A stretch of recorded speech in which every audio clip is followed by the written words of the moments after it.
Good evening.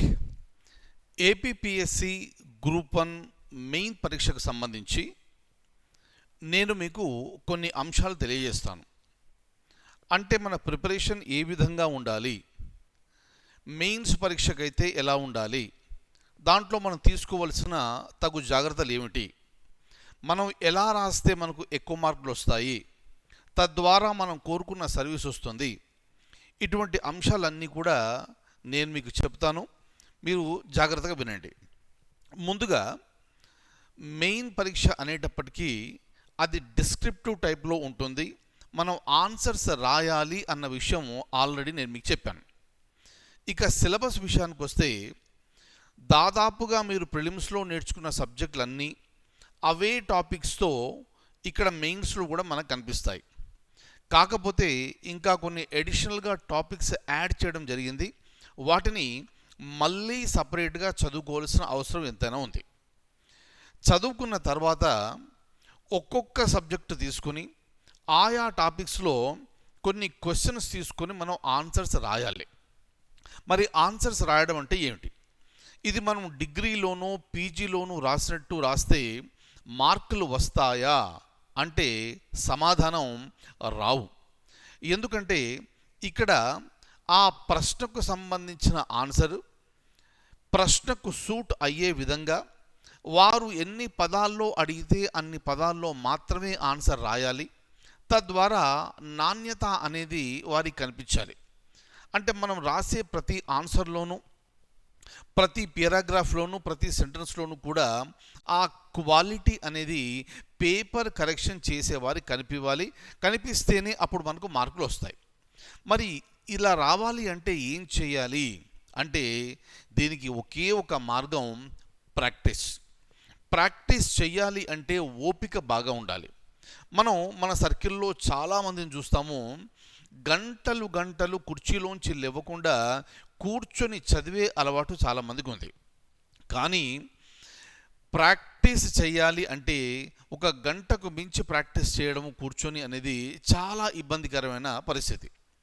ఎందుకంటే ఒక నమ్మకం, ఎగ్జామ్కు వెళ్ళిన తర్వాత మనం నేర్చుకున్నదే అక్కడ రాయాలి కాబట్టి ఎగ్జామ్లో డైరెక్ట్గా రాస్తే సరిపోతుంది అని ఒక ఆలోచన.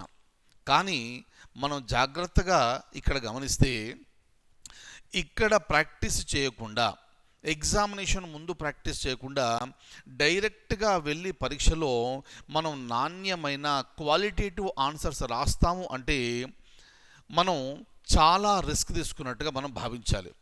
అందుకని మెయిన్స్ ప్రిపరేషన్ వచ్చేటప్పటికి ఇక్కడ చాలా చాలా జాగ్రత్తగా మొత్తం సబ్జెక్టు చదివి, సబ్జెక్ట్లో ఉన్న ప్రతి టాపిక్స్ చదివి, ఆ టాపిక్స్కి సంబంధించిన క్వశ్చన్స్ తీసుకుని ఆన్సర్స్ రాసి దాన్ని ఎక్స్పర్ట్స్ చేస్తే కరెక్షన్ చేయించుకోవాలి. అలాగే ఆన్సర్ రాయడం అంటే ఎలా రాయాలి? మామూలుగా ఏదో ఇంట్రడక్షన్ ఇచ్చి కంక్లూజన్ ఇచ్చి మధ్యలో బాడీ ఇస్తా అంటే కుదరదు.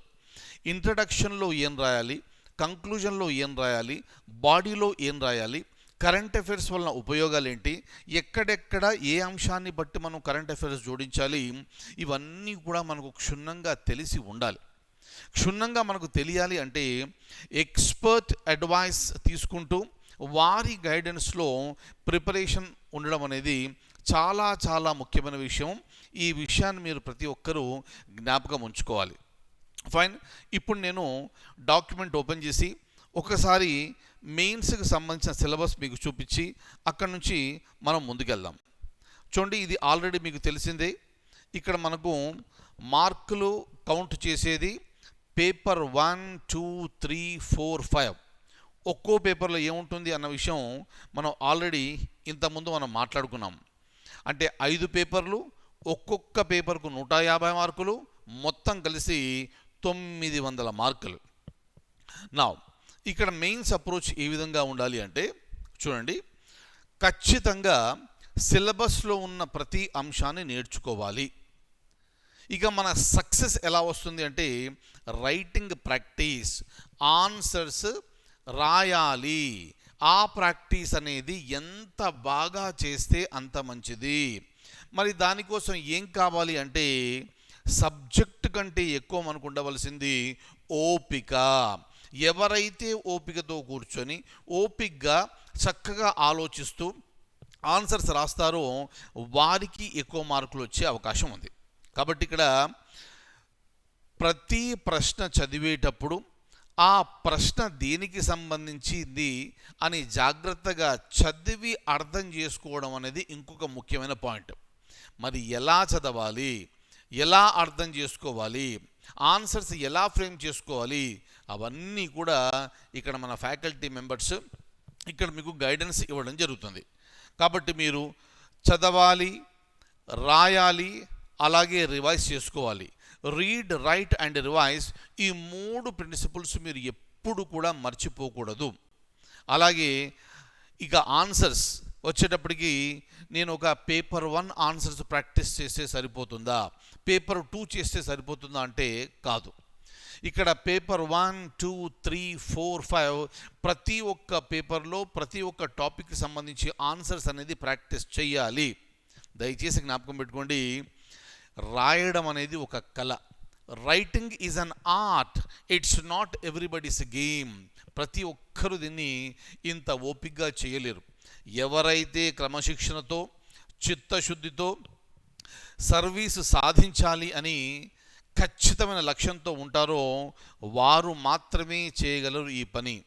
మీరందరూ కూడా దాంట్లో ఉన్నారు అని నేను ఆశిస్తున్నాను. అలాగే చూడండి, మనం ఆన్సర్స్ రాసే కంటే ముందుగా మనకు కొన్ని పదాల యొక్క అర్థాలు మనకు తెలియాలి. ఉదాహరణకు డిస్కస్ అంటే ఏమిటి, చర్చించండి. అలాగే ఎవాల్యుయేట్, విశ్లేషించండి. అలాగే విమర్శించండి, విమర్శనాత్మకంగా విశ్లేషించండి. ఇవన్నీ కూడా మనల్ని ఎగ్జామినేషన్లో అడుగుతారు. అడిగినప్పుడు దానికి సంబంధించి మాత్రమే మనం రాయాలి. డిస్కస్ అన్నప్పుడు డిస్కస్ చేయాలి, క్రిటికల్లీ ఎవాల్యుయేట్ అన్నప్పుడు ఆ పని మాత్రమే చేయాలి తప్ప ఇక వేరే విధంగా ఆన్సర్ ఉండకూడదు. అందుకే మనకు దీనికి సంబంధించిన అర్థాలు తెలియడం అనేది చాలా చాలా ఇంపార్టెంట్. అలాగే రాసే ప్రతి ఆన్సర్ కూడా అడిగిన ప్రశ్నకు రిలవెంట్గా ఉండాలి. చూడండి, మనం ఇండియా ప్లానింగ్ గురించి అడిగారనుకోండి, ఇక ప్లానింగ్ అంటే ఏమిటి అని మొత్తం రాసుకుంటూ పోతే అక్కడ మార్కులు రావు. అసలు అడిగిన ప్రశ్న ఏమిటి, ప్లానింగ్ గురించే అడిగాడు, కానీ ప్లానింగ్ గురించి ఏం అడిగారు అని ఆ ప్రశ్న బాగా చదివి అర్థం చేసుకున్న తర్వాతే మనం ఆన్సర్ రాయాలి. దాన్ని రిలవెన్స్ అంటారు. అందుకే చూడండి, మన సర్కిల్లో చూస్తాం, చాలామంది పరీక్ష రాసి వచ్చిన తర్వాత అద్భుతంగా రాసామంటారు, కానీ అక్కడ మార్కులు సరిగ్గా రావు. ఎందుకంటే రాయడం రాశారు, కానీ రాసింది అడిగిన ప్రశ్నకు రిలవెంట్గా లేదు.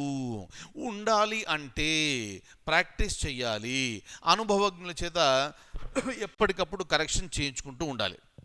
అలాగే రాసే ప్రతి పదం కూడా చదివే వ్యక్తికి అర్థమయ్యేటట్టుగా ఉండాలి. దాన్ని లెజిబిలిటీ అంటే, దీని అర్థం ఇక్కడ ఒక్కొక్కరి చేతి రాత ఒక రకంగా ఉంటుంది. మరి అద్భుతంగా గుండ్రంగా పుస్తకాల్లో ముద్రించినట్టుగా రాయాలి అంటే అది అందరికీ సాధ్యమయ్యే పని కాదు. కానీ రాసే ప్రతి పదము కూడా చదివే వ్యక్తికి అర్థమయ్యేటట్టుగా ఉండాలి. దాన్ని లెజిబిలిటీ అంటారు. అలాగే రాసేటప్పుడు వర్డ్ లిమిట్ అనేది ఎప్పుడూ దృష్టిలో పెట్టుకొని అంతవరకు మాత్రమే మనం ఆన్సర్ రాయాలి. అలాగే ఇది రాసేటప్పుడు మనకు స్పెల్లింగ్ మిస్టేకులు, గ్రామర్ మిస్టేకులు రావడం అనేది సర్వసాధారణం. కానీ గ్రూప్ 1 స్థాయి పరీక్షకు మీరు రాస్తున్నారు కాబట్టి ఈ చేసే తప్పులు ఏవైతే ఉన్నాయో అవి సాధ్యమైనంత తక్కువగా ఉండేటట్టు మనం చూసుకోవాలి. ఎలా చూసుకోవాలి? మళ్ళీ రైటింగ్ ప్రాక్టీసే. అంటే మెయిన్స్లో మనకు ఎక్కువ మార్కులు రావాలంటే ఇక్కడ మనకున్న ఒకే ఒక ఆయుధం ఏమిటంటే ప్రాక్టీస్ ప్రాక్టీస్ ప్రాక్టీస్. ఆన్సర్స్ రాయడం అనేది ప్రాక్టీస్ చేస్తూ ఉండాలి. క్లియర్? అలాగే మీరు రాసిన ఆన్సర్ చదివేటప్పుడు ఎవాల్యుయేట్ చేసే వ్యక్తికి అక్కడ ఇంట్రెస్ట్ అనేది జనరేట్ కావాలి. అంటే మీరు రాసిన ఆన్సరు ప్రశ్నకు రిలవెంట్గా ఉంటే ఆటోమేటిక్గా ఇంట్రెస్ట్ అనేది వస్తుంది. ఇంట్రెస్ట్ వచ్చింది అంటే మార్కులు అక్కడ వస్తాయి.